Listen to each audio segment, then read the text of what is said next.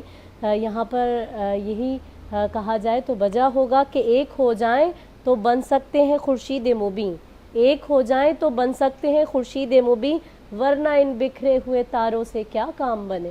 بے شک بے شک بے شک. گفتگو کا سلسلہ جو ہے ہم آگے بڑھائیں گے اور امیر المومنین امام المتقین جناب علی ابن ابی طالب علیہ السلام کا یہ فرمان لوگوں کو بہت یاد ہے کہ انسان کی سب سے بڑی مصیبت یہ ہے کہ یہ اپنی غلطیوں کا سب سے بڑا وکیل اور دوسرے کا سب سے بڑا منصف, یعنی اس کا سب سے بڑا جج بن جاتا ہے. اگر اپنی غلطیوں کو جج کر لے تو شاید وہی مفتی صاحب والی بات ہے کہ اپنی غلطیوں کو جج کر لے تو تبدیلی کا آغاز ہو جائے.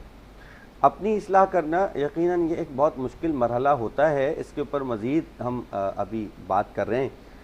امت کا اتحاد کن بنیادوں پر قائم ہو سکتا ہے. ایک جواب مفتی صاحب نے ارشاد فرمایا, آپ سے بھی اس سوال کا جواب ضرور چاہیں گے کہ ایک تو ہوتا ہے محلول, یعنی کسی چیز میں حل ہو جانا. محلول ایک الگ چیز ہے اور اتحاد ایک الگ چیز ہے. تو ہم اگر اتحاد کی جانب بڑھنا چاہیں تو کس طریقے سے اتحاد کی جانب بڑھ سکتے ہیں. اور ایک بات میں اور کہوں گا, دونوں صاحبان سے بات تھوڑی سی تلخ ہو جائے, اس میں بھی شامل ہوں. اتحاد امت کے لیے شاید اتنی ذمہ داری حکومت پر قائم نہیں ہوتی جتنی ذمہ داری محراب و منبر اور علماء پر قائم ہوتی ہے. اس میں اپنے آپ کو بھی شامل کروں گا کہ اتحاد امت کے لیے جتنی ذمہ داری علماء پر قائم ہوتی ہے اتنی ذمہ داری شاید حاکمان وقت پہ بھی نہیں ہے. اور اس معاملے میں بھی ہم یہ نہیں کہہ سکتے کہ کارکردگی تاریخ کی 14 صدیوں میں کچھ اچھی ہے, تکلیف زیادہ نظر آتی ہے. کیا کہیں گے آپ؟ بجا فرما رہے ہیں آپ. بالکل میں بھی یہی کہنے والا تھا جو آپ نے پہلے ہی کہہ دیا. ذمہ داری یقیناً محراب اور منبر کی ہے. علماء کا اس میں اہم کردار ہونا چاہیے. علماء کو بیان کرنا چاہیے کہ لوگوں کو سیرت پیغمبر اسلام اپنائیں. ابھی مفتی صاحب نے بھی ایک جملہ کہا ہے, اس سے بھی میں فائدہ لینا چاہوں گا کہ اتحاد اسی بات پر ہو سکتا ہے کہ اگر انسان کے اندر سے تکبر ختم ہو جائے اور عاجزی کو اپنا لے تو یقیناً متحد ہو سکتے ہیں. واہ. سب سے بڑی بات یہی ہے کہ غرور اور تکبر جو ہے انسان کو, وہ ہمیں ایک دوسرے سے دور کیا جا رہا ہے. میرے پاس اتنا علم ہے, میرے پاس اتنی بڑی گاڑی ہے, میرے پاس جو ہے اتنی جائیداد ہے, اور میں فلاں کے سامنے جا کر کیوں جھک کے سلام کروں, یا میرے پاس اتنا بڑا عہدہ ہے, یا میں شیعہ مذہب کا بڑا عالم ہوں تو سنی عالم کو میں کیوں کھڑے ہو کر سلام کروں, سنی عالم آتا ہے تو میں شیعہ عالم کو کیوں سلام کروں. تو اس طرح کی اگر باتیں ہوں گی تو یہ ختم ہو جائے گا. اگر اس کو ختم کرنا چاہتے ہیں تو یہ سریہ ختم ہو جائے. جو گردن میں سریہ ہے نا, اگر عام روٹین میں یہی کہا جاتا ہے, یہ بات گفتگو تو کچھ ایسی ہو جائے گی.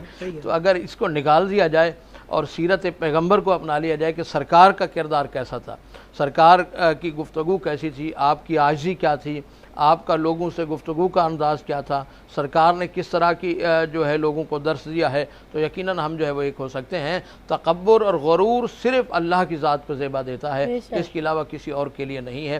مولا متقیان علی بن ابی طالب علیہ السلام سے پوچھا گیا کہ سرکار نماز میں اللہ نے قیام ایک رکھا ہے, اس میں رکوع ایک رکھا ہے, سجدے دو کیوں رکھے ہیں؟ یعنی ہر رکعت میں ایک قیام ہے اور ایک رکوع ہے, سجدے مگر ہر رکعت میں 2 رکھے ہیں تو کیوں ہیں؟ تو سرکار نے فرمایا یہ انسان کے غرور کو توڑنے کے لیے. یعنی یہ جو سجدے میں جاتا ہے انسان تو اس کا غرور جو ہے وہ خاک میں مل جاتا ہے. کہ سجدے کی کیا وجہ کیا ہے سجدے کی؟ کہ سجدے جب پیشانی جو ہے اپنی سجدے میں رکھتے ہیں, زمین پر رکھتے ہیں, تو اس طرف اشارہ ہے کہ اسی مٹی سے آئے ہیں.